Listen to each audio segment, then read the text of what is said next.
Friends पहले आप ये देखिए, फिर मैं आपको सारी बात बताता हूँ कि इस बार बाइक में क्या प्रॉब्लम आई है। एरर दिखाइएगा भैया, क्या आ रहा है, क्लियर नहीं कीजिएगा, पहले ऑन करिएगा तब ना गाड़ी। ऐसे ही पता लग जाता है। अच्छा,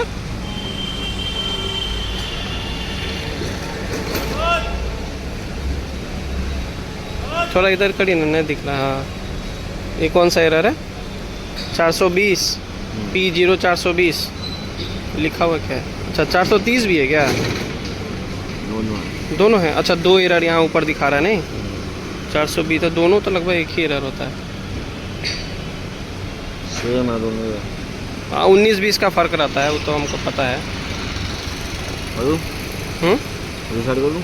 हाँ हाँ, रीसेट कर दीजिए, बाकी उसके लिए जो करना है वो भी कर दीजिएगा। कब आया यार? ये तो पहले भी आया हुआ है, एक बार और करवाए थे, इस बार ये वो एक्स्ट्रा आ गया। पिछला बार आया था 30 वाला।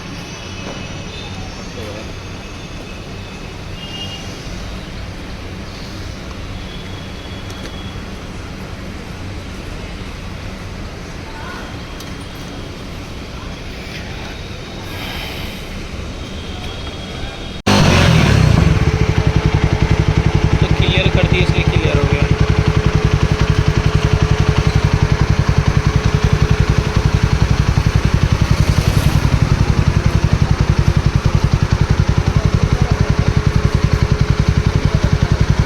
बीस और 30, 420 और 430 दोबारा आ रहा नहीं आ रहा, वो चेक करना पड़ेगा। दोबारा नहीं, बार बार आता है। पहले भी करवाए हुए हैं। ये जो अभी लड़का आया था ना, यही कराया था, यही किया था। आप बोला था कि अब आएगा ना तो हम सेंसर ही चेंज कर देंगे। वो खोल उल करके मेरे सामने वो अथी भी किया था, साफ उफ सब किया। हाँ, यही तो किया था। पूछिए। वो तो अभी आप क्लियर कर दिए इसलिए चला गया ना।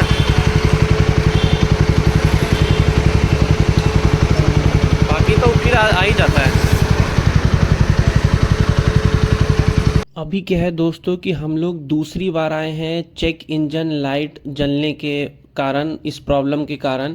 पहला वीडियो मैंने ऑलरेडी डाला हुआ है यूट्यूब पे कि उस समय क्या क्या प्रॉब्लम आई थी, कैसे ये लोग हम लोग को बेवकूफ़ बना रहे थे कि इन्होंने जो चेक इंजन लाइट है उसको सही कर दिया है और अब वो दोबारा नहीं आएगा। सो उस स्कैम को हम लोगों ने वापस से पकड़ा था, क्योंकि हम लोगों के पास रिकॉर्डिंग थी उस टाइम। अगेन उसके सेंसर वगैरह को सही करने के बाद अकॉर्डिंग टू सर्विस सेंटर उसने बोला था कि अब वापस से नहीं आएगा, बट एक दिन बाद ही वापस से ये इशू क्रिएट हुआ। और इस बार एक इशू नहीं, इसके अंदर 3 इशू आए। जैसा कि आप लोगों ने अभी वीडियो में जस्ट पहले देखा है कि इसके डिवाइस में 2 इशू तो वहाँ सामने आपको साफ साफ दिख गया, P0420 और 430। पिछले बारी एक ही एरर आया था और इनके सही करने के बाद इसमें एक और एरर बढ़ गया। पहला इशू तो ये है। दूसरा इशू है जो कि बहुत बड़ा इशू था और वो डायरेक्ट इंजन से रिलेटेड था, वो भी मैं आपको अभी इस वीडियो में बताऊंगा कि वो इशू क्या था और उसको फिर इन लोगों ने कैसे टैकल करा, प्रॉपर करा या नहीं, वो सब कुछ मैं आपको बताऊंगा। तो मैं आपको अभी शॉर्ट समरी में ये बताता हूँ कि जब दोबारा हमारे चेक इंजन लाइट का इशू आया फ्रेंड्स, तो हम लोग सर्विस सेंटर गए और ये लोग अगेन वही काम कर रहे थे। उसको उन लोगों ने डिवाइस से उस नोटिफिकेशन को क्लियर कर दिया और कह रहे थे कि आपका जो सेंसर है वो प्रॉपर हो गया है, उन लोगों ने ठीक कर दिया है। पहला स्कैम तो ये। फिर हम लोगों ने जो है उसको लास्ट वाला वीडियो दिखाया और काफ़ी सारी बहस करने के बाद वो लोग जो हमारा सेंसर होता है, इसमें 2 सेंसर लगे होते हैं दोनों साइलेंसर के तरफ, उसको ये लोग चेंज करने के लिए रेडी हो गए। और उसमें भी क्या स्कैम इन लोगों ने करा कि ये कह रहे थे कि हम दोनों सेंसर चेंज नहीं करेंगे, हम केवल एक ही सेंसर चेंज करेंगे और वो भी सिर्फ राइट वाला पहले करेंगे। तो मेरा सवाल ये है फ्रेंड कि अगर चेक इंजन लाइट जल रहा है दोनों सेंसर की वजह से, तो आपको कैसे पता है कि राइट वाला ख़राब है या लेफ़्ट वाला ख़राब है? तो इनका ये कहना था कि अक्सर जो है वो राइट वाला ही ख़राब होता है, लेफ़्ट वाला ख़राब नहीं होता है। तो भाई मैं आपको बता दूं कि कोई यहाँ पे इतना बेवकूफ़ नहीं बैठा है कि आप उसको बोल देंगे कि लेफ्ट वाला नहीं खराब होता, राइट वाला खराब होता है, और वो मान जाएगा। आप खुद सोच के देखिए दोस्तों, अगर वो सेंसर के कारण वहाँ पे प्रॉब्लम क्रिएट हो रहा है और वो दोनों सेंसर उस प्रॉब्लम से रिलेटेड है, उस प्रॉब्लम में इन्वॉल्व है, तो आप ये कैसे पता कर सकते हैं कि भाई लेफ्ट वाले के कारण प्रॉब्लम आया है या राइट वाले के कारण प्रॉब्लम आया है। और अगर आप उसको चेंज भी करते हैं तो भी आप ये नहीं पकड़ सकते हैं कि वो किसकी वजह से आया है, क्योंकि जब आप उस सेंसर डिवाइस को लगाते हैं तो वो लोग पहले ही नोटिफिकेशन क्लियर कर देते हैं। सो अब मैं आपको शॉर्ट में सबसे बड़ा इशू जो क्रिएट हुआ है वो बताता हूं। मैं इनके सेंसर चेंज करने के बाद, हालांकि इन्होंने एक ही सेंसर चेंज करा था, हम लोग फिर एग्री हो गए थे, उन्होंने बोला कि दोबारा हम बाद में कर देंगे।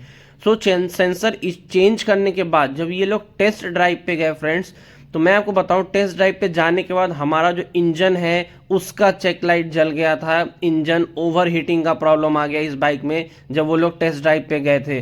सो बहुत बड़ा स्कैम हो रहा है जावा के सर्विस सेंटर पे। हालांकि ये बाइक भी कुछ खास है नहीं, मुझे तो बिल्कुल पसंद नहीं आया, और इसका जो सर्विस है वो, उसको मैं अगर रेटिंग दूं तो वो निगेटिव में जाएगा, -10 की रेटिंग दूंगा मैं इसको। सो फ्रेंड्स, इसको खरीदने से पहले 10 बार नहीं 1000 बार सोचें कि आप इस बाइक को लेना चाहते हैं या नहीं, या फिर लेना चाहिए या नहीं, क्योंकि बहुत ही घटिया सर्विस है।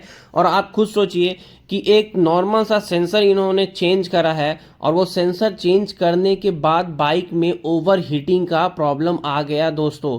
सो क्यों मैं इस बाइक के ऊपर 2.5 लाख रुपए खर्च करूं, और भी बेटर ऑप्शन है मार्केट में। सो मेरी तरफ से ये बिल्कुल रिकमेंडेड बाइक नहीं है, बिल्कुल घटिया सर्विस है इसकी, और इसके जो टेक्नीशियन है वो भी बिल्कुल नासमझ है, उनको कोई टेक्निकल इशू नहीं है। मैं ये वीडियो शॉर्ट बना रहा हूं क्योंकि उनसे बहुत सारी बातें हुई थी, उन लोगों को 1% भी नॉलेज नहीं है। बाद में ये उसका मैनेजर आया जो अभी बाइक में काम कर रहा है, और ये क्या कहता है कि हम सॉफ्टवेयर अपडेट कर रहे हैं ताकि सारा इशू हट जाए। तो बॉस, ये सॉल्यूशन नहीं है।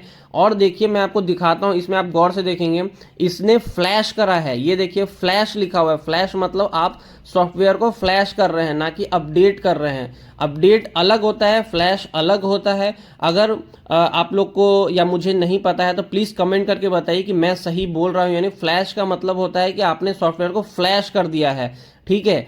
अपडेट का मतलब होता है कि आपने सॉफ्टवेयर को अपडेट किया है दोस्तों। सो प्लीज आप लोग कमेंट करके बताइए कि मैं सही बोल रहा हूं या नहीं। प्लस मेरे तरफ से ये है कि आप लोग इस बाइक के ऊपर 2.5 लाख रुपए खर्च ना करें, क्योंकि ये बहुत ही वाहियात बाइक है। अगर बाइक अच्छी होगी भी तो इसका सर्विस जो है वो बहुत ही बेकार है, बहुत ही घटिया है। सो फ्रेंड्स, चलिए मिलते हैं नेक्स्ट वीडियो में नेक्स्ट टॉपिक के ऊपर। तब तक के लिए बाय, टाटा, गुड नाइट, जय हिंद दोस्तों। अब इलेक्ट्रिक पार्टी का कोई वो थोड़ी ना होता, कभी बल्ब लगाओ